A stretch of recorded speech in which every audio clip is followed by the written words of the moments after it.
Hello everyone, welcome to Accrue Foundation. In the last class, we have learned how we can use the HTML tags in JavaScript. In this tutorial, we are going to learn how we can use CSS in JavaScript.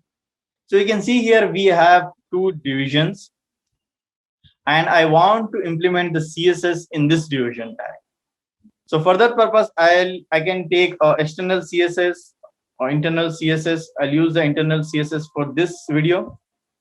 So this is our style tag, and in this style tag, I can add any class. So I'll add something box, and here I'm writing a width of the box is something 200 pixel, and height of the box is 200 pixel, and I'll give some background color. So I'll get the recognition of, and I want to implement this here. So I'll write class and equals to. Now you have to make sure if you are writing double quotes, you cannot write double quotes inside the double quotes. So you have to write single quotes. In this, you have to mention the name of the class. So box is our class name. So just open the file. This is the file name for CSS in JS. So let's open it and you see we got the output.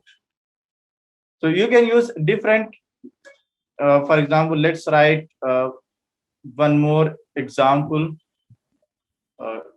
I'm using something h1 tag. I'll write Accrue Foundation, and I'm closing this h1 tag and refresh. See, we got this Accrue Foundation, and here I'll write h1 tag. So you can use any selector. So let's add color, something blue, and run it. You can see. So that's it for today. If you have any questions, you can ask your questions or queries in the comment box.